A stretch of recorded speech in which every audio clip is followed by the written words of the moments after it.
the Exmo for greatest movie reference by a politician. And who best qualified to do the judging and awarding? You're right, it is Bob Cusack. Bob Cusack has covered policy and politics in Washington for 30 years. He's now executive editor of the Washington Examiner.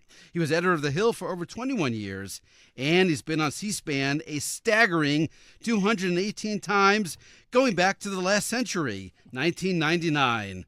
Yes, Bob Cusack is a true political junkie. But what makes Bob Cusack perfect for this podcast is that he's been in a movie. That's right, an actual movie.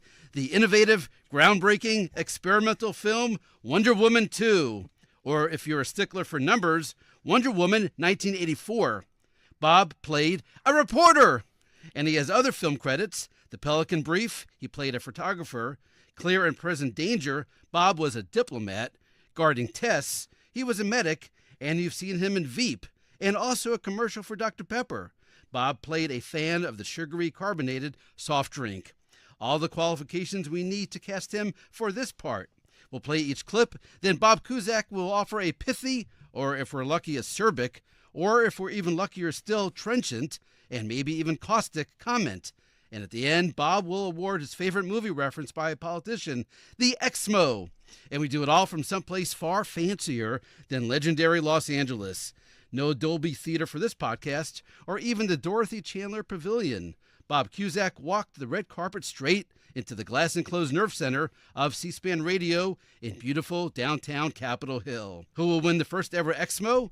Put on your black tie or your glittery gown, get ready to have a good time, and stay tuned to this episode of C-SPAN's podcast, Extreme Mortman, with Bob Cusack for the thrilling and surprising and jaw-dropping answer. Bob, welcome to the Extreme Mortman podcast. Howard, I am so happy to be here. The first Exmo. I mean, this is history in the making right here at C-SPAN. It's phenomenal. All right, how does Bob Cusack, legendary Washington reporter, end up in famous movies and television shows? Well, it's interesting. You can't get in Screen Actors Guild, it's Catch-22, unless you can't get a major role in a movie or a commercial unless you're in Screen Actors Guild. But how do you get in Screen Actors Guild? By getting a major role. So it's a bit of a catch-22. I was in a Pampers commercial when I was younger. My parents had a theater company in New York City, off Broadway. So I was in a lot of plays as a kid, and I went to auditions. And so that got me in SAG. And now I vote in the SAG Awards. Don't vote in the Oscars. But nothing says diaper like the word SAG. There you go. And so therefore, I've just kept up my dues, and so when I was struggling to get into journalism, I did a lot of extra work. And then when I got a real job in journalism, I said, well, if you have a speaking role, let me know. But you have to try out for them. And if you 1 in 100 succeed. So I was able to get speaking roles in both Veep and Wonder Woman 1984. Now, are you actively looking for these gigs, or they just happen to you? Well, sometimes you'll get an email saying, hey, you can send in your clip. Now, actually, you do it post-COVID. You send in your video. You actually don't have to go there. So actually, a few months ago, I auditioned for a movie in Baltimore. Haven't heard back, so probably didn't get that one. Okay. And are you the only one in the family with a theatrical background? My mom was in Screen Actors Guild. She passed away a few years ago. My dad, not in the guild, but he was an actor, and both in New York and Connecticut. He's retired now, and my brothers dabble in it a little bit.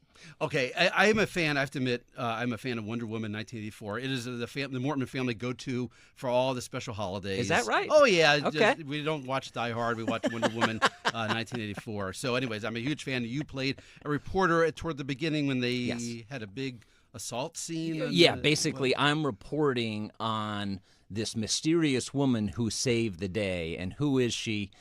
It was a very hot day that day. I had 4 people blowing cold air on me because it was 100 degrees. 2 people had to go to the medic. They changed my lines during the scene. I didn't have that many lines, but it was 3 paragraphs. So what were the paragraphs? Give me the paragraphs. Oh, I can't even remember now. But it was basically, who is this mysterious woman, and how did she save the day? Unfortunately, I didn't actually meet Gal Gadot. I saw her stunt double. But it was a bit of a stressful shoot because it was so hot. But we got it done. Was her stunt double a nice person too? She seemed very nice. Yes, she seemed definitely athletic. All right, one more question. One more question before we get to the clips. You mentioned your family background. Now you're related to John Cusack. I'm actually not. No relations to or his sister Joan. Oh, you're not related to Joan Cusack No, either? and I tell people that actually my cousin, now. I think, used that as a pickup line in a bar, that he was related to it, but he's not.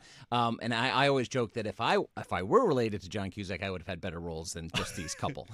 So. Here, I thought I was being clever, come up with that, and it's already been used. All right, well, let's just plow right through ahead. Let's get started. All right. And here are the nominees with Bob Cusack. First, Florida Republican Representative Aaron Bean, January 12th, 2026. Madam Speaker, if there's one group of Americans who definitely shouldn't be receiving federal payments, it's the dearly departed. There's a famous line in the movie The Sixth Sense where the star says, "I see dead people." Our Treasury Department doesn't see dead people. They just write them checks. Bob Cusack. Listen, that's a pretty good line. Obviously, Sixth Sense is a great movie. The ending, which I had no idea it was coming, and that's why it was so effective. I give the congressman some points here. I think that was a funny line, and it fit with what he was talking about on the floor. We're going to hear some clips that weren't as good. I think that was pretty solid. All right, pretty solid. So it's potentially in the running. That's potentially. All First right, one, that was a Bean is in the running. All right, Bean is in the running. All right. Our next nominee is also a Republican congressman from Texas, Chip Roy, June 6, 2025, the anniversary of D-Day. And I hope the Senate will step up and make this bill better.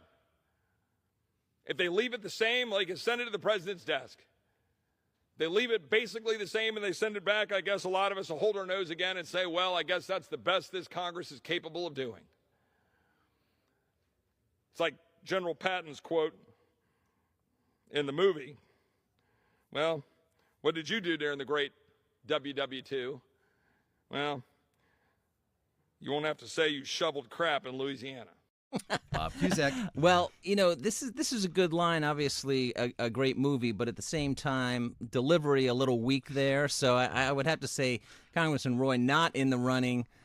Good try though. Good try. All right. So solid, good scripting, but bad performance. There you go. Okay. You got to give it with authority. Yeah, this is from an expert, Bob Cusack. All right. Now a Democrat in the House from Virginia, Congressman Suhas Subramaniam, June 25th, 2025. I recently got a letter from a concerned young scout who is worried that the administration's tariffs will drive up the cost of his favorite toy, Legos. And as a dad, this hits home for me.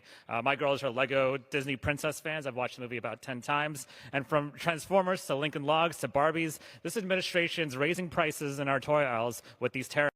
Bob Cusack. Well, listen, I have some sympathy. My kids are now older, but I watched a lot of Barney movies in my day to the point where I started to notice flaws in the film because my son was so addicted to Barney. Oh. So I do, and very impressive with the pronunciation of the congressman's name. I'm not even going to try. I think this is pretty solid.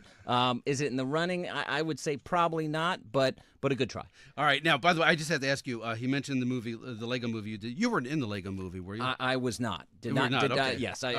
Unfortunately, I fell short in that. All right. Now, Bob, let's move to the Senate and a Democrat from New Jersey, October 6, 2025. And I'll work on the pronunciation of this one. Here's Andy Kim. Corruption, extortion, and intimidation through violence.